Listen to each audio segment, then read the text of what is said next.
Alright, so welcome back to another movie review. In the last episode, which was yesterday, I reviewed King Kong vs. Godzilla, which was from 1962, or 1963 if you saw it in America. I talked about some conspiracies and the creatures and stuff, but today I'm going to be reviewing a different movie, thanks to my good friend Josh, or Cray Awesome, who requested this when I said you want me to see 1954 to 2014. Of course, you read the title. We're going to be reviewing the 2014 one. Now, I've seen a lot of people like this movie and be like, oh my god, it's amazing! Well, alright. It does deserve the 5 stars. But to be honest, I have a lot of things that I don't like about this movie. What I'm just going to get into is plot, my thoughts, and character design. And if there are any conspiracies, I'll get into that. Anyway, let's just look at the plot. So, the plot is that... Hang on a minute. I can't remember the frickin' plot. God damn it, I'm gonna have to watch it now. Alright, so the main plot of this is that... there's a kid and his dad and a family. The mum and dad, they both work in a nuclear power plant. And, well... the nuclear power plant melts down. Well, I mean, it's destroyed, killing the mother. And then the main character, Mr. Brody, I don't know if that's a reference to Jaws or not. He goes off to Japan. Oh, wait. They're already living in Japan. Damn it! So, then the son is like, oh no. So... after a while, he lives in America, in San Francisco, and he's married, and he's happy, and blah, blah, blah. When he has to go help his dad out of prison. So he goes and he does that. But they're called to another kind of power plant, which holds a huge cocoon. The cocoon opens up, and out comes a Mudo, a weird, freaky, spider-looking thing. I don't really know how to describe it. I'm sure it's on the box somewhere. Nope, no Mutos on this box. But, basically, they kill off the main character, Mr. Brody's, played by Bryan Cranston, in the first act. He's my favorite character in the whole movie. Screw Godzilla, he's my favorite human character. Obviously, Godzilla's my favorite character. I fucking love Godzilla. But, this is where the movie really dies. The first act is fantastic. The whole power plant thing is great. Then the second act, this is where the movie is like, I'm a great movie. And then he comes into the first act. I'm a great movie. He comes into the second act, just falls flat on its face. You see, when Godzilla comes, they're like, oh no, and Dr. Shinigawa Wawa, or whatever his name is, played by Ken Watanabe. He's like, Godzilla has to fight the Mutos because it's the balance of life. Wow.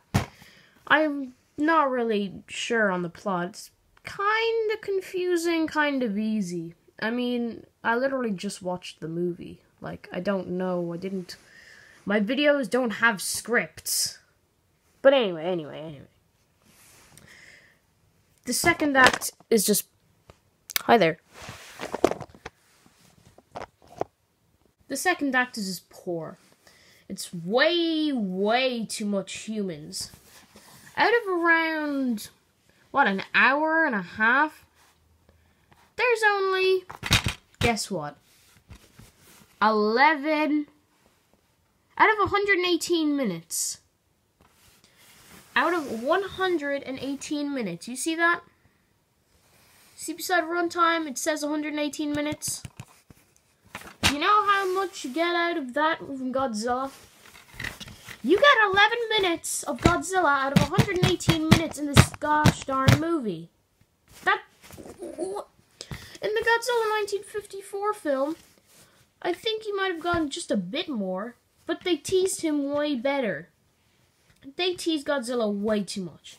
Godzilla appears literally like 45 minutes to an hour into this movie. That's too late. First act is amazing. The second act is terrible. The third act is pretty good. I just hate the second act. It's just terrible. Way too much character, way too much people, not enough monster action. Yeah, okay, they might have something like, this and that and Godzilla. A bit of more Godzilla. It keeps cutting away, which really irritated me. But then the third act gets to when they fight, and it's pretty good. I like it. It's alright. The cast is good. There's way too much character in it. A bit more Godzilla, more than just 11 frickin' minutes would have been good. But it's a good attempt. It's kind of like Champagne. I'm taking this from Cinemassacre, by the way. You can watch his review. I don't have a link to it, but just search up Cinemassacre Godzilla 2014 review. And watch both of them. He did a re-review as well. Just watch those. I'm getting mainly the same things from him because I feel the exact same way. But let's just keep going. You see, the second act is really bad because there's way too much character. Who am I kidding? I've already said that like 4 times. I just forgot what I was going to say. Listen, I like this movie. I love when Godzilla fires his atomic breath at the end. Just the second act is just terrible. I can see why it got 5 stars. Yes, it's a great movie. I'd love to watch it again.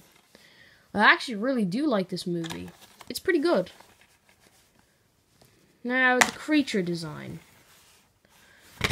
Godzilla is way too fat. And now I'm about to get 100 comments saying, "Stop fat-shaming him!" I'm sorry, okay? Some pictures, and I have watched D-Man 1954's video. They have slimmed down Godzilla for Godzilla King of the Monsters a lot. And I mean a lot. I mean, it's perfect. They slimmed him down so much. Well, not so much. I mean, he's no Showa God. Would you stop? I mean, he's no Showa Godzilla, but at least he's not as fat as this piece of crap.